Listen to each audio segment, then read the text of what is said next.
कुंज बिहारी जय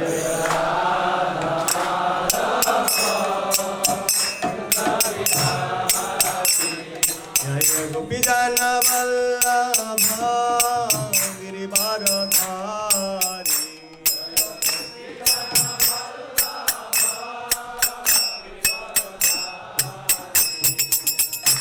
यशोदानंदन व्रज जनरंजन यशोदानंदन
बलदेव शुद्र महारानी की जय, राधा माधव शक्रवृंदा की जय, जगत गुरु शिल प्रभुपाद की जय, परमाराध्य गुरु महाराज की जय, जय गौर प्रेमानंदे हरि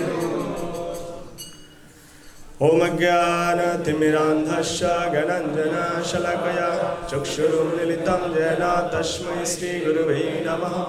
श्रीचैतन्यमनोभीष्टं स्थापितं येन भूतले स्वयं रूपा कदा मह्यं ददाति शपदन्तिकं वन्देऽहं श्रीगुरु श्रीयुतपदकमलं श्रीगुरून् वैष्णवांश्च श्रीरूपं साग्रजातं सहगण रघुनाथान्वितं तं सुजीवं साद्वैतं सवधूतं परिजनसहितं कृष्णचैतन्यदेवं श्रीराधाकृष्णपादान् सहगण ललिता श्रीविशाखान्वितं च हे कृष्ण करुणा सिन्धु दीनबन्धु जगत्पथे गोपेश गोपिकान्त राधाकान्त नमस्तुते तप्त काञ्चन गौराङ्गी राधे वृन्दावनेश्वरी वृषभानुसुते देवी प्रणमामि हरिप्रिये नीलाचल निवासाय नित्याय परमात्मने बलभद्र सुभद्रा वं जगन्नाथाय ते नमो नमः।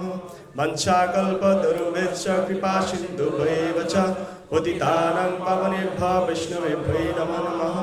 नमोऽयं विष्णुपादाय कृष्णपृष्ठाय भूतले श्रीमते भक्तिवेदान्त स्वामिनिति नामिने नमस्ते सरस्वती देवे गौरवाणी प्रचारिणे निर्विशेष शून्यवादी पाश्चात्यदेशतारिणे जय श्री कृष्ण चैतन्य प्रभु नित्यानंद श्री अद्वैत गदाधर शिवासादि गौर भक्तवृंद हरे कृष्ण कृष्ण कृष्ण हरे हरे हरे राम राम राम हरे हरे।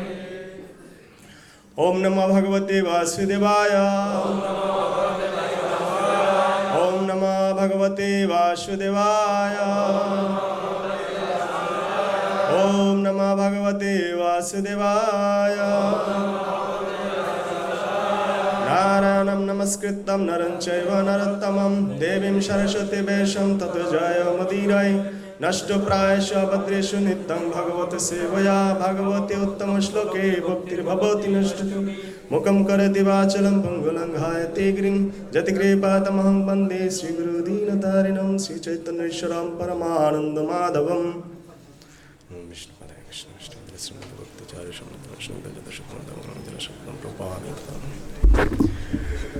হরে কৃষ্ণ। প্রথমে খুব উৎসাহিত ছিলাম, কিন্তু এত ভক্ত মন্দিরে দেখে এখনো শরীরটা কাঁপছে। তা আপনারা যদি কৃপা করেন তাহলে আমার ভয়টা কমবে। সবাই একটু দুই হাত তুলুন, হরি বল। এবারে দুই হাত আমার মস্তকে দিন। অসংখ্য ধন্যবাদ সবাইকে কৃপা আশীর্বাদ করার জন্য।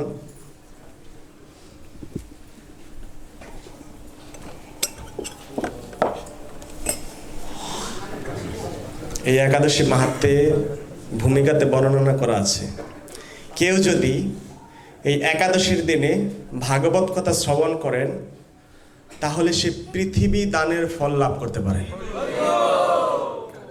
পৃথিবী দানের ফল কে লাভ করেছিলেন কার জানা আছে? বামনদেব। তাই বামনদেব তো গ্রহণ করেছিলেন, দান করেছিলেন কে? বলি মহারাজ। বলি মহারাজ সমগ্র পৃথিবীর রাজত্ব করতেন তিনি। দেবতাদের থেকেও স্বর্গরাজ্য দখল করে নিয়েছেন। স্বর্গ দখল করা মানে মর্তলোকও তার, কারণ দেবতারা উপর থেকে মর্তলোকটাকে পরিচালনা করছেন। যে স্বর্গরাজ্য দখল করেছে মানে মর্তলোকও তার হয়ে গেছে, আর পাতালপুরীও তার। সমগ্র পৃথিবীর মালিক ছিল বলি মহারাজ, আর ভগবানকে সেই পৃথিবীটা সমস্ত দান করে দিয়েছেন। তার ফলে পরবর্তী এই যে ইন্দ্র এখন বর্তমান রয়েছে, সেই ইন্দ্রের রাজত্ব শেষ হলে বলি মহারাজ সেই ইন্দ্রের আসনে গিয়ে উপবেশন করবেন। সেই পৃথিবী দানের ফলস্বরূপ হচ্ছে এটা। কেউ যদি এই একাদশীর দিনে ভাগবত কথা শ্রবণ করেন সেই পৃথিবী দানের ফল লাভ করতে পারে। আমরা পরম সৌভাগ্য, আজকে একাদশীর দিন রবিবার পড়েছে। ভক্ত সঙ্গ সাধু সঙ্গ সর্বশাস্ত্রী কয়, লভ মাত্র সাধু সঙ্গ সর্বসিদ্ধি। যা সাধু সঙ্গ কি যা। আমরা কিছুক্ষণের জন্য পুরী ধাম থেকে ঘুরে আসি। কারা কারা যেতে চান? অনেকের হাত উঠেনি। হরি বল। শাস্ত্রে বলছি আমরা যদি ধাম বাস করি ধামবাস অনেক ধরনের হয়, তার মধ্যে সর্বশ্রেষ্ঠ ধামবাস হচ্ছে মানসিকভাবে যদি কেউ ধামবাস করতে পারে সেটা হচ্ছে সর্বশ্রেষ্ঠ ধামবাস। আপনি যদি এখানে থেকেও আপনার মনটা বৃন্দাবনে পড়ে থাকে সেটা হচ্ছে সর্বশ্রেষ্ঠ ধামবাস। আর আপনি যদি বৃন্দাবনে থেকে এখানকার কথা চিন্তা করেন তাহলে ওখানে থেকে লাভ নেই, কেন শরীরটা পড়ে আছে, পঞ্চভূতে তৈরি দেহটা পড়ে আছে পচা গলা নিয়ে, আর মনটা আপনাকে পড়ে আছে অন্য জায়গায়, তা সেই ধামবাসের কোনো মূল্য নেই। আমরা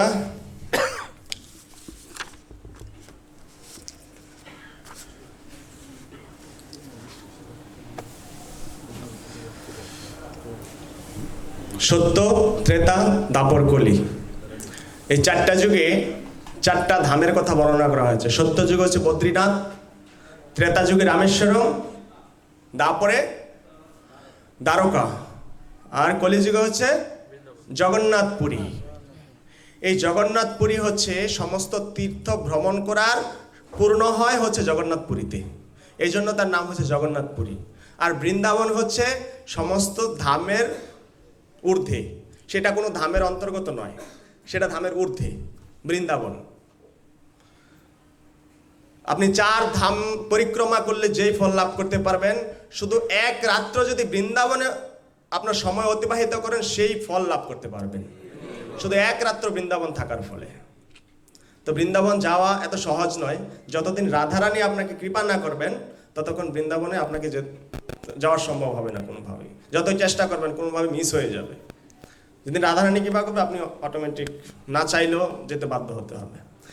যাই হোক, একদিন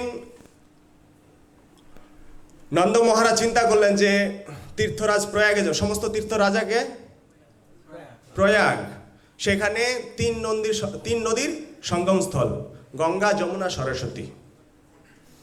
মহাকুম্ভ হয়েছিল যে স্থানে, সেই স্থান, তো তাকে তীর্থের রাজা বলা হয়। তো একদিন নন্দ মহারাজ চিন্তা করবেন যে তীর্থের স্থানে যাবেন প্রয়াগে। তো নন্দ মহারাজের পুত্রের নাম কি? কৃষ্ণ। কৃষ্ণ চিন্তা করছেন মনে মনে, অন্তর্যামী বাবা কি মনে মনে প্ল্যান করেছেন সেটা কৃষ্ণ মনে মনে ধরে ফেলেছেন। বাবা, সারা পৃথিবীর মানুষ সমস্ত তীর্থধাম আসে বৃন্দাবনে, আর আমার পিতা হয়ে তুমি যাচ্ছ বাহিরের তীর্থ ভ্রমণ করতে? দাঁড়াও, তীর্থরাজ প্রয়াগকে আমন্ত্রণ করেছে, আপনি একটু চরণদুলি দিয়ে যান বৃন্দাবনে এসে।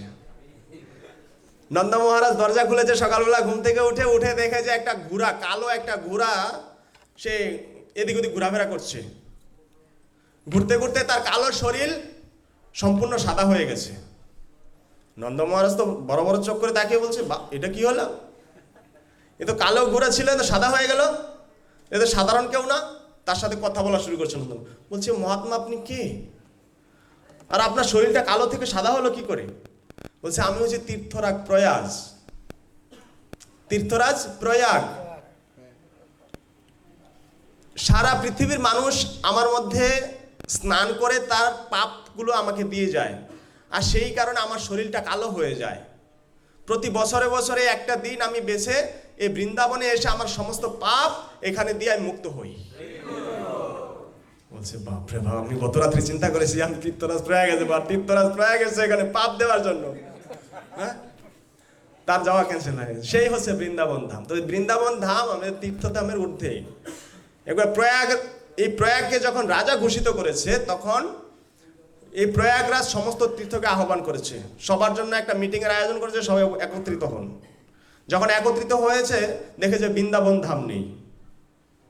কত বড় সাহস, আমার আজ্ঞার অবহেলা করছে বৃন্দাবন, যাও আমি ওকে এই ম্যাপ থেকে সরিয়ে দিলাম। আর ভগবান বলছে তুই কত বড় সাহস, এই বৃন্দাবন কোনো ধামের অন্তর্গত না, সেটা আমার ঘর, আমাকে তুমি নিজের থেকে মুছে দিবি তারা। তখন বলছে তুই যদি বৃন্দাবনে প্রবেশ করতে হয় শুয়োর হয়ে তোকে প্রবেশ করতে হবে। এই বৃন্দাবন যত শুয়োর দেখেন না, সব হচ্ছে প্রয়াগরাজের কি বলে তার, হ্যাঁ, স্বরূপ ধরতে পারেন, তার মানে পাপকর্মের ফল স্বরূপ এই হচ্ছে এই শুয়োরগুলো তীর্থরাজের। যাই হোক, বৃন্দাবন আমরা পরে যাব অন্য সময়, আজকে পুরী ধামে আছি। তো পুরী ধাম থেকে পুরী ধামের একটা সুন্দর কাহিনী আগে বলি। শালবেগ নামে একজন মুসলিম ভক্ত ছিলেন জগন্নাথের। তো তার শরীরে প্রচণ্ড ঘাত প্রতিঘাত ছিল। যুদ্ধ করার সময় তার শরীরে অনেক চাকুর আঘাত, এদিক ওদিক অনেক ক্ষতবিক্ষত হয়েছে। তো তার মা ছিল হিন্দু, তার বাপ ছিল মুসলিম। তার বাবার নাম হচ্ছে লালবেগ। লালবেগ ছিল মুসলিম, তো আর তার মা ছিল হিন্দু।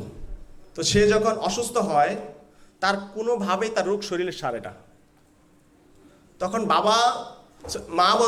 মাকে বলছে, মা আমার শরীরের রোগ তো সারছে না, কত ডাক্তার দেখেছি, কত কবিরাজ দেখেছি, কত ওষুধ খেয়েছি। বলছে, বাবা তুই জগন্নাথের শরণাপন্ন হ। মা আমি তো মুসলিম, আমি কি করে জগন্নাথের শরণাপন্ন হব? আমাকে তো মন্দিরে প্রবেশই করতে দেবে না। বলছে, তোর যেতে হবে না, তুই এখানে বসে জগন্নাথের নাম কর, জগন্নাথের প্রণাম কর, আর হরে কৃষ্ণ মহামন্ত্র জপ কর, তোর শরীর ভালো হয়ে যাবে। 12 দিন টাইম তোকে দিলাম, তুই 12 দিন এটা কর, তোর শরীর সুস্থ হয়ে যাবে। 11 দিন পার হয়ে গেছে, তার শরীর ভালো হচ্ছে না। বলছে, মা কি তুমি কাকে বলছো আমি সাধন ভজন করার জন্য? 11 দিন হয়ে গেল, আমার শরীরের ব্যথাই যাচ্ছে না এখনো। বলছে, আরো একটা দিন দেখ, আর একদিন বাকি আছে। যে 12 দিনের দিন সকালবেলা ঘুম থেকে উঠেছে, তার সমস্ত শরীর একদম সম্পূর্ণ ভালো হয়ে গেছে। তার শরীরে না আছে কোনো ব্যথা, না আছে কোনো আঘাতের চিহ্ন, একদম পুরোপুরি সে সম্পূর্ণ সুস্থ। এখন জগন্নাথ প্রতি এত বিশ্বাস জন্মেছে তাকে, সে আর ঘরে থাকবে না, সে জগন্নাথ দর্শনে চলে যাবে। কিন্তু জগন্নাথ ওখানে তো গেলে ঢুকতে পারবে না। পুরীতে মুসলিমকে কোনো হিন্দু ধর্ম ব্যতীত অন্য কাউকে ঢুকা নিষিদ্ধ পুরী ধামে।